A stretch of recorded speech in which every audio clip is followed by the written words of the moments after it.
What's up guys, Barry Game here, back with some more Idle Heroes, and today we're on the free-to-play account, and it's time to finally do something. I've been putting it off for quite a while. I'm not going to do it anymore. We have plenty of food kind of just chilling here, ready to go. We have our queen now built, and we're going to make her our fourth Transcendence Hero. And actually, no, we're going to keep her super tanky, honestly. We can upgrade her stone as well, all the way up to our max, which is Soulstone 3 right now. HP, honestly, I'll even take that. That's cool with me for now. We're just, again, gonna make her as tanky as possible for the time being, because really, she's just gonna be in here for an additional damage bonus on our team, because any bit of extra damage, it's gonna be pretty useful. We have those 5 million crystals of transcendence. There we go. We have ourselves a Scarlet Queen Halora Transcendence Hero number 4. Now we do need to level her up too. We got to do a couple things. I think we have like a free awakening. Might as well chuck that as this hero right here. Hey, if we get like super lucky and get an S tier, we're just the luckiest people in the world. But it's going to be an E tier as we expected. Does give a little bit of a boost in stats, but in reality, it's pure garbage. Now we could make her a householder as well, because as you guys know, right now we're in the process of trying to get EOS copies. We can swap out G-Stir and make it a little more useful. But yeah, once we get her V4, we can chuck her into the second home here, and maybe that becomes something very, very useful. We are very, very close to getting level 100 on our doppelganger Natalia. I think that's about all for the upgrades right now. We want that set up like that. And I guess we could give her like a demon bell or something, but I think going for some damage reduction is probably going to be the best bet. And again, really, the main reason why you want a Scarlet Queen Halora in your first 3 to 5-ish Transcendence Heroes is this ability right here. Just by being on your team, starting the battle, grants all allies except yourself Queen's Guard and increases their all damage dealt by 15%. That alone is the main reason why we have her in here. We will get her some resonance gear and stuff like that in the future. I do just want to check one more time here. I want to see if we have what we have for EOS copies right now. I think we only have one in the bag. And then I think we have what? A second one there, and that's about it, right? So we only have 2 EOS copies still. It's going to be a long wait. We have a lot of Cloud Island resources. However, we need master toolboxes. So that's where we are at that point. We can check to see if we can actually beat some of these game modes potentially now. We are stuck on one of those really, really difficult ones, and we can throw in our Scarlet Queen Halora. We can activate his Core of Origin. We almost have a 6-hero team now. We're getting very, very close, and we're nearing what, like the 2-year mark of this account, somewhere in that ballpark. Not too bad. Now, adding the queen in here does also give us a little bit more survivability just by having another target for these Holmes Youngs to actually hit. So that's positive. It's definitely a big positive here. It's also more damage, but I don't think we can do this still. I think we're going to be hard stuck on this one, which feels bad considering if we had like a Lord Fear Aston team, we'd probably be able to break past this one. We're also not going quite fast enough, which if we want to, we could use the Speed Stone, and that might be the difference. I think we were playing with the Speed Stone before, and we found out the Speed Stone was like perfect, where the Holmes Youngs go first, and then we go. No, actually, we even outspeed the Holmes Youngs at this rate. That's pretty good. We are using Balanced Strike right now, which is probably not the best option. Does mean potentially more damage, though. Oh no. We should have Control Purify, right? The downside of like the round 2 active, I think we need to use Attribute Reduction Purify, because the Tixes are one of the biggest issues with our round 2 burst. I think either way, for the time being, this just simply isn't going to work. We're not even going to bother trying to push. Pushing against Holmes Youngs and Sherlocks and all this stuff, probably one of the most annoying things in the game. What we are going to test the waters on, however, is Void Vortex. I want to see how many of these planets we can actually beat now with throwing in the queen into our lineup. Don't know how it's going to turn out. It could turn out really good. It could turn out really bad. We'll just have to see how this plays.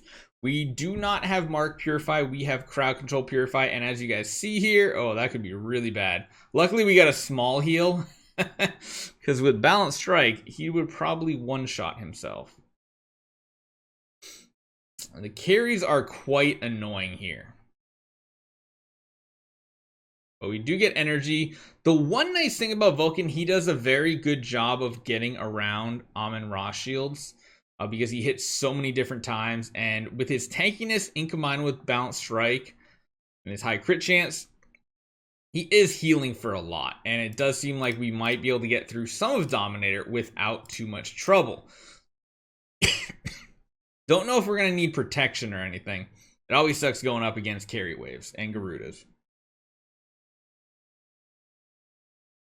I think no matter how we cut it, this wave is going to be probably the worst thing to ever happen to us. They're tanky. They are tanky. I think no matter what, we need to reset this one.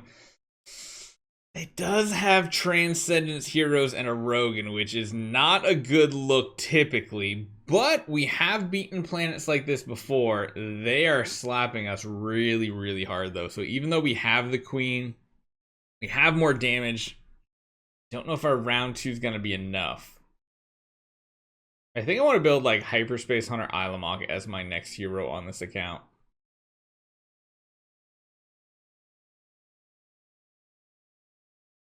Oh, but that Vulcan active, kind of devastatingly strong, but it is still going to be really tricky to beat some of these waves here. We're basically getting hit with attack reduction too, so what we could do for the time being, since we know we're not going to get super far, as in we're not going to be able to beat Dominator, I don't think, just yet, what we are going to do is we're going to try to just get protection and go for as much progress as possible. That's going to help us with our weekly rewards, and then that's also going to help us just to see how far we can make it with this type of team and trying to figure out how to adjust it.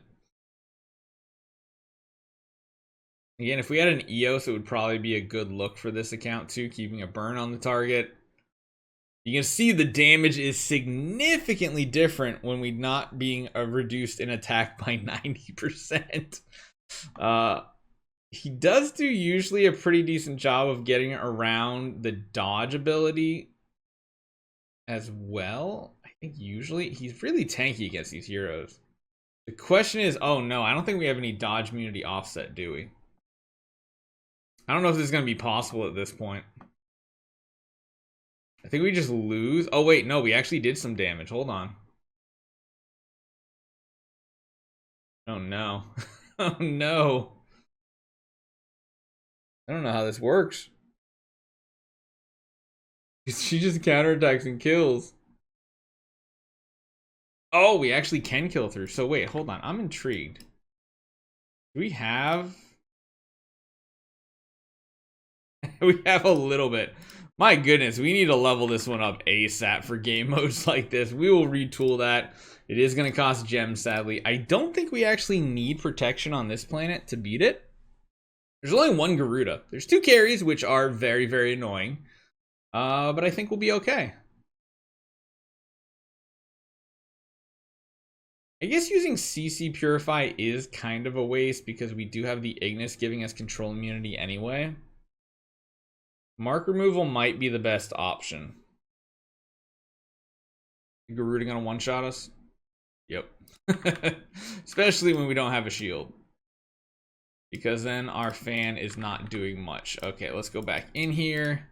Let's probably just, again, go for the protections. We'd rather use more protection up and save our energy burners because, well, we don't want to spend gems on them right now. We're trying to recoup. We're already back over 20,000 gems, which is really good.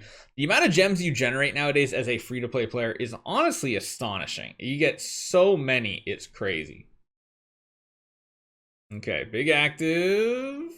Kind of, sort of. I think we still might run into issues though. Garudas, I'd almost rather face Transcendence Heroes with this team than Garudas, just because the way she can shred your heroes to pieces, right? Here. Oh, we did live. We did live. Hold on, wait a minute. Oh, this is why I love watching Doom Terminator Vulcan. He's so entertaining to watch.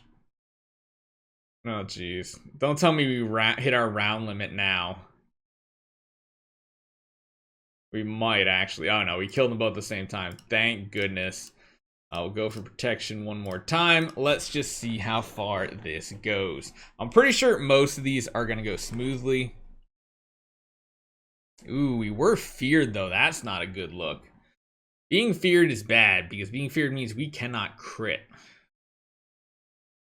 But we should purify it. End of round.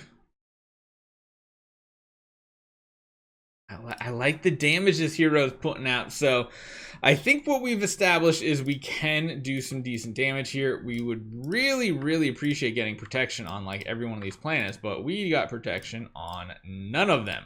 So let's do this. Let's smash these out. I'm not going to draw this out too long for you guys. I know you guys enjoy the more short form videos here. We're going to try to just go in with the Transcendence protection. Doesn't seem like the win is going to happen here. I think it really comes down to not even the Garudas, but the carries. There's the RNG involved with it, and we might have to do some resets on these, but I mean, Dominator is not an easy battle to try to win against. I don't like that one either. This one seems like even worse. Oh my gosh, especially when you're not getting the protection the way you need it to. Oh, this is really bad.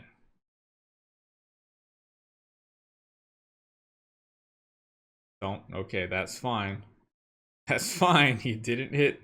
But again, we just need to have like such a crazy strong round 1 active that we can win stuff. And if we can't, then we're just out of luck. Because right here, if we're not doing enough damage in round 2, that pretty much spells defeat for us. However, this one's interesting. I think they might go before us with the double Rogan. Just don't know how many will. It's the whole team. That could be a little rough. Nope. Only the Queen goes faster than our Doom Terminator Vulcan. So that's not horrible.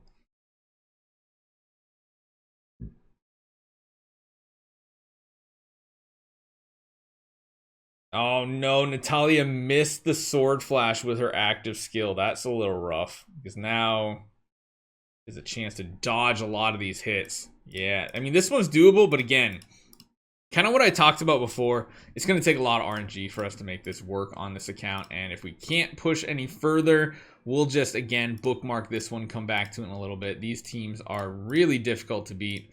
Then you get ones that are a little easier from the looks of it. And this one might be a lot easier, to be honest. Granted, we cannot crit anybody that has that little flower petal floating in front of Vesta right now. But we can take everybody else out. It's not going to be as much of an issue. Yeah, they are pretty tanky at this point. Amun-Ra's going to get shields up, which means some of his damage will be healed. That is if we even get there at this point. Yeah, no, we're not going to. So we're going to wash our hands of this, say, good job, we built the Queen. We are doing more damage, all thanks to this right here, but we're going to have to figure out some better strategies moving forward. Hopefully you guys enjoy this one. I'll see you guys next time.